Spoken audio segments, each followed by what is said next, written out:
here at Macbeth Quarter Horses with Mr. Sandy Macbeth, our farrier, and he's going to talk a little bit today about farrier care. Now, Sandy, how long have you been a farrier? 40-something years. A lot of years. Long enough to retire and have a real job. Now, have you been based here solely in Mississippi, or have you worked outside of Mississippi? Outside, I worked in Georgia, Texas, Louisiana, Arkansas, Tennessee, Ohio, and all those places. I'll have to admit, I went to a conference in California, and there was a guy there that was one of your customers. So, yeah, so you've been everywhere. Right. So, now, for common farrier care, like how often should we bring our horse to the farrier? Every 4 to 6 weeks they should be done, depending on what you're doing with the horse and what the horse's job is. 4 weeks if you're really showing them, you've got a problem. You go 6 to 8 weeks if you're not showing them and doing a whole lot with them. You know that long, but the shorter the better. Do they always have to be shod? Do all horses have to be shod? They don't need shoes. They need shoes for protection and support. Okay. A lot of horses we shoe don't need shoes on them, but those are the ones that we put shoes on. Okay.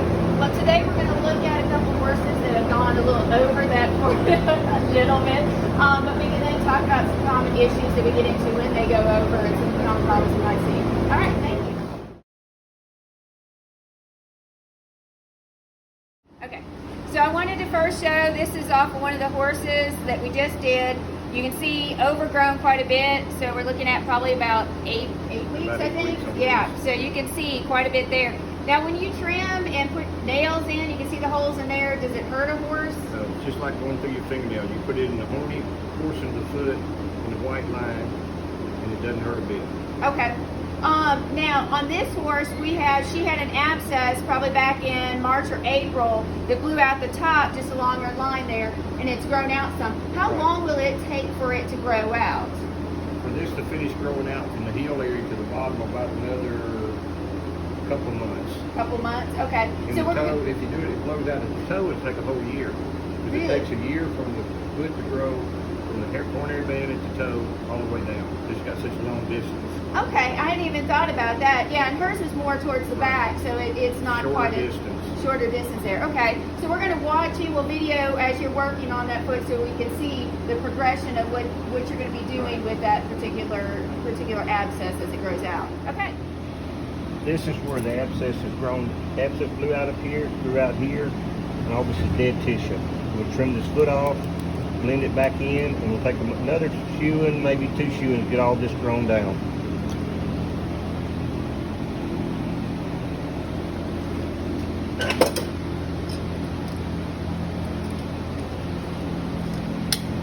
Now, as it's growing out, is it helpful to have a shoe on? The shoe keeps from breaking off. Some people leave the shoe off, some put them on. Just depending on where you're going to have the horse and how you manage it.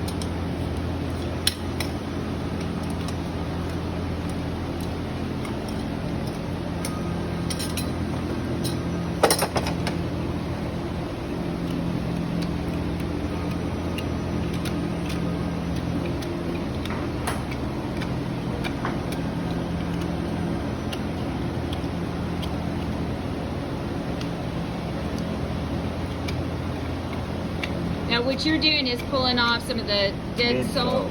Okay. And what tool are you using? Using a hoof knife. Okay.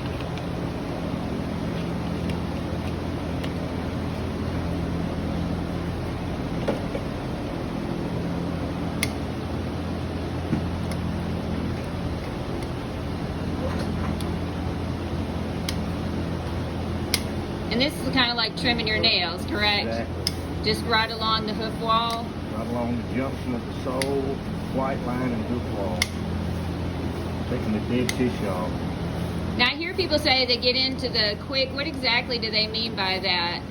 Quick is essentially structure under this horny sole. Inside this hoof, there's 2.5 bones and miles of blood supply. And if you get too close under this horny hoof sole, you get the sensitive sole, and it's just a big bloody mess. And if you do something like that, how long are you looking at the horse being sore? Most of the time, if you get them up off of the ground, probably 4 or 5 days, sometimes less. sometimes more, depending on how close you get and how thin the sole is.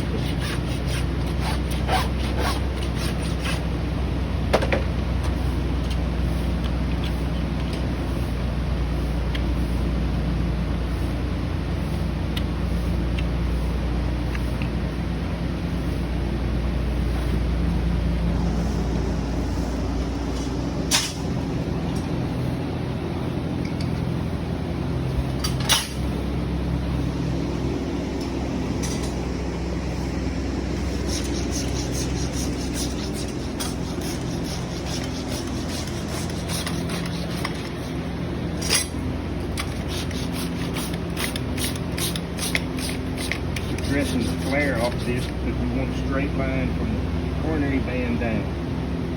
See over here where I hadn't dressed, we've got a big airspace. Over here we almost got the airspace out. And if it gets overgrown, that's where the flare gets worse. Correct. Dress the flare, try to keep it from blend the edges in so it won't catch on anything.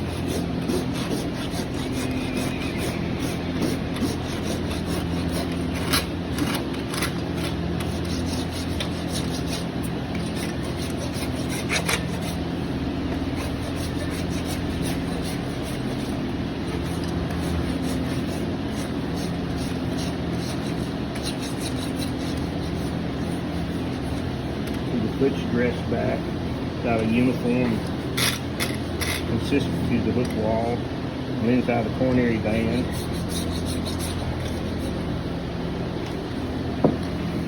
Alright, so I'm going to show now the shoe, and the question is, does one shoe fit all horses? Now, you have to shape the shoe to fit this foot.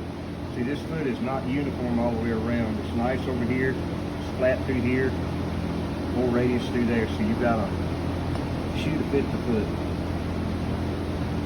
So you want to avoid trying to make the foot fit the shoe, kind of like putting a big foot, human foot into a small tennis shoe. Right, because if you do, that keeps the blood flow from going properly, keeps the bones from working correct, and makes a big lameness issue later on.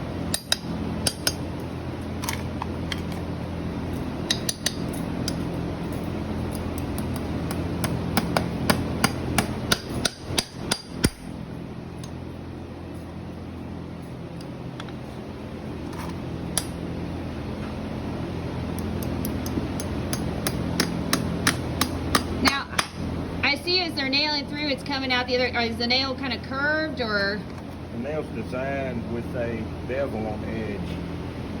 The bevel goes in trademark because the nail goes inside, towards the inside of the foot. And as you hit it, you can drive it straight. And when you want it to come out, you hit it harder, and it kicks the nail out. Now, how many nails do you put in a shoe? Depends on the horse. Most of the time we put 6. Sometimes we put 4. Just depends on the job the horse is doing and the quality of the hook wall. You never nail behind the widest point of the white line of the foot. Because that foot has to expand and contract. Okay, that's what I was going to ask you, why you wouldn't nail so. So that does, even with the shoe, will allow it to expand and contract? Correct. Okay.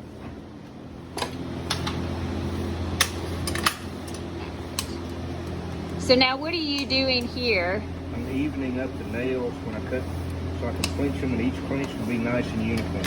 So that's going to help that shoe stay on, correct? Clinch, when I take the clinchers, fold the nail over, that helps the shoe stay on.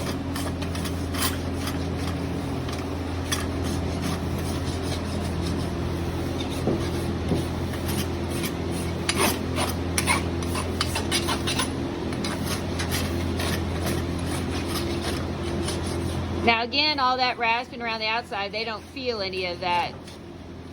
Gets dead all makes it pretty. And all the horse owners want to have pretty feet. Yeah. Now we take the clinching tongs, bend the nail over, keeps the sharp edges into the hook where you don't catch on anything.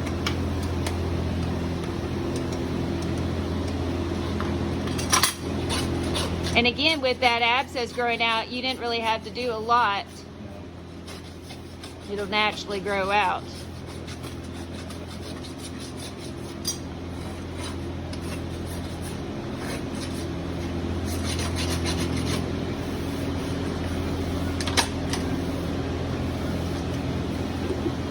And what is this that you're finally putting on at the end? This a sealant, Kelvar Tough sealant, just to make it gritty, help keep the moisture inside the foot.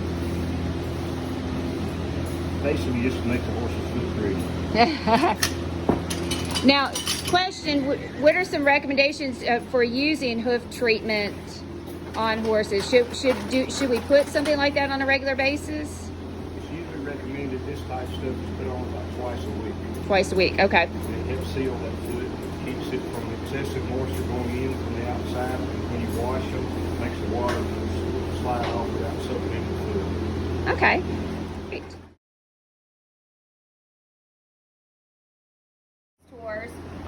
Same thing, about 8 weeks.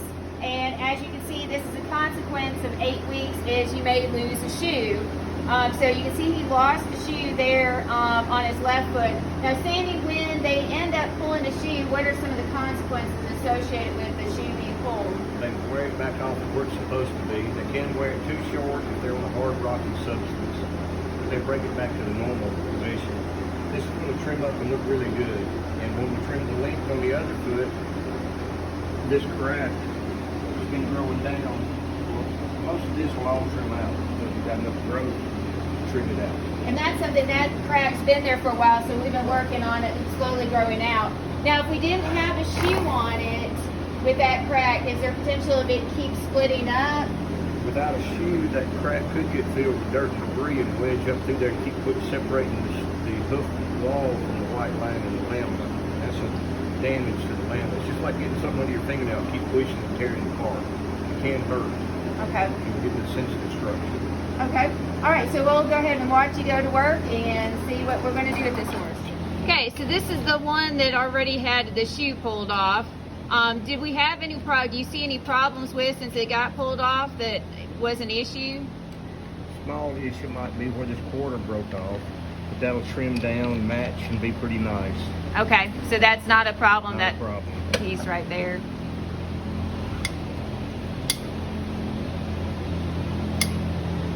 And yeah, you can definitely tell the difference on how much you really have to take off once the shoe gets pulled off.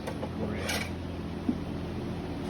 So if a horse doesn't have a shoe on, they just naturally go without a shoe, do you have to do as much trimming then? Sometimes you do, sometimes you don't, depending on where the horse lives. And with this shoe being on this foot, it broke it all off real quick. If he wouldn't have had shoes on, he would have had more hoof wall left, more sole come out. But he just broke all this down to nothing. Because that foot's a little softer with the shoe on. So it was more the shoe that kind of wore it down than just the natural wearing of overall. Correct. Now I noticed that shoe off, he had, he was real sensitive with the rocks. Is that something you get into a problem with, is maybe like sole bruise? You get a sole bruise from it because you don't have the thin, he's got pretty thin soles. He's right on the ground. Without that shoe to help lift him up, you're going to bruise the sole, cause minor little problems. We are now working on that split toe, and I wanted to kind of give your feedback on what you are doing to kind of help with that toe as it grows down. Dressing the flare off, you can see this is grown down. We've got about another ½ inch to grow all the way out. It's doing really well. Now, are there things besides just kind of trimming and putting a shoe on that you'll do, like in an extreme flare? Is there other procedures that might you do? You just try to dress the foot back up, shape it up, keep it done on a regular basis, keep the foot tightened back up. Now, if it becomes a real problem, you may be looking at coming to the farrier a little more often. Correct. Okay, so we're now checking out his shoes. Now, Sandy, I see that it is steaming up. Does that hurt the horse? No, it's just smoking.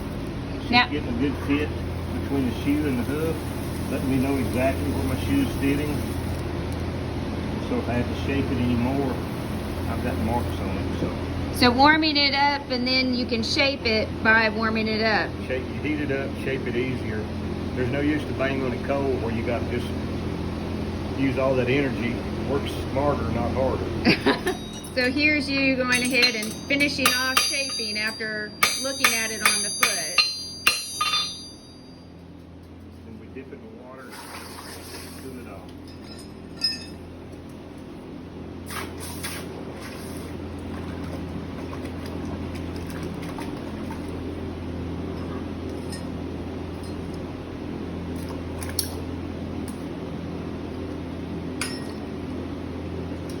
Now, Sandy, I saw earlier you were grinding on the shoe after you finished hammering it down. What is that for? Bevel the edge of the shoe and safety it up so you won't have a sharp flat edge sticking out. So if it hangs it on something, it'll just roll right off. Now, for this horse, does he have the same size foot for both, you know, especially since he broke off the one? The other foot's about 1/8 of an inch narrower than this foot. Okay. He's always got a larger foot on this side than that one. Oh, really? Okay.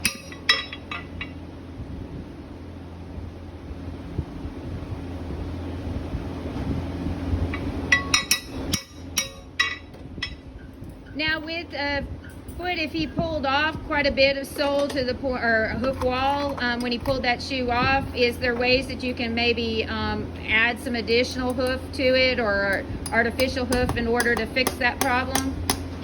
We have products with acrylics, and if you have a broken off foot, you can build the foot up, nail the shoe to it, and get it back where you want it. You can do lots of stuff.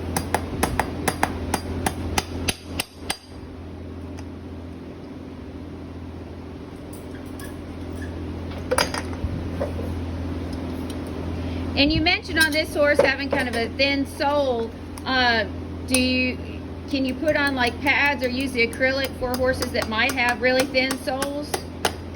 You can put in a farrier pad, which is a urethane product. It goes between stills in the cavity between the shoe and the sole, and that gives them a cushion. Or you can use a plastic pad or a leather pad that you put on between the shoe and the hoof wall to give them more depth to the sole. Now, does that still allow them to naturally expand and contract? Right. Pads still let that foot operate like it needs to, but it just gives them extra cushion for them. Extra protection. Is it common to find a lot of horses with thin soles? This day and time, yes. The way they're bred, the breeders have bred the feet and leg off of them. And they get a good horse that has problems with feet and legs, they breed them, raise more like it, and expect us to try to keep them sound. They expect veterinarians, horse shearers to keep them sound.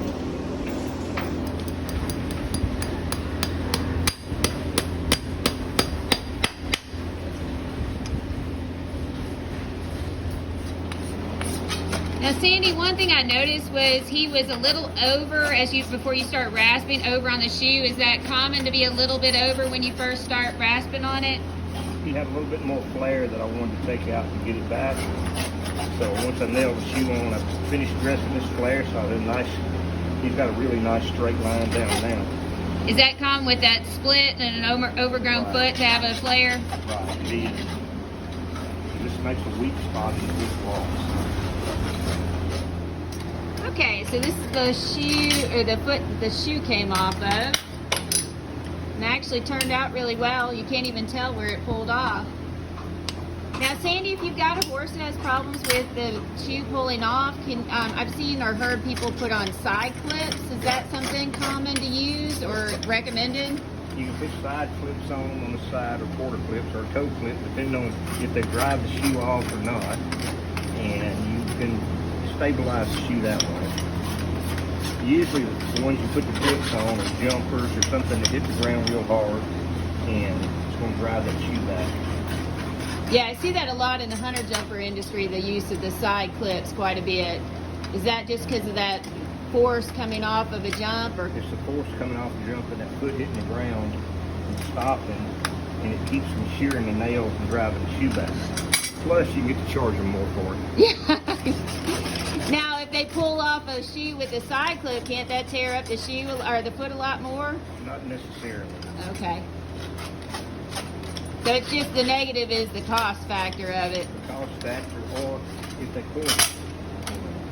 pull a shoe and twist it around and doesn't pull it clean and they step on that clip and go up in the sensory structure of the foot, Oh wow. it can be lame. You'll notice on this foot, here's the place that was broken off, and it all trimmed up really nice. It's got a little hole, but we're not going to fill it in because he's going to go outside in the mud and the pasture, and the acrylic will pop right out there. Okay. If he was going to be going to the horse show and had a bigger place going out, we'd fill it in with acrylic, keep him up in the stall, keep it managed where the acrylic would stay and the foot would look like it's all normal. So if you did use the acrylic for a lot of this corrective shoeing and trimming, you would want to keep the horses up typically. Right.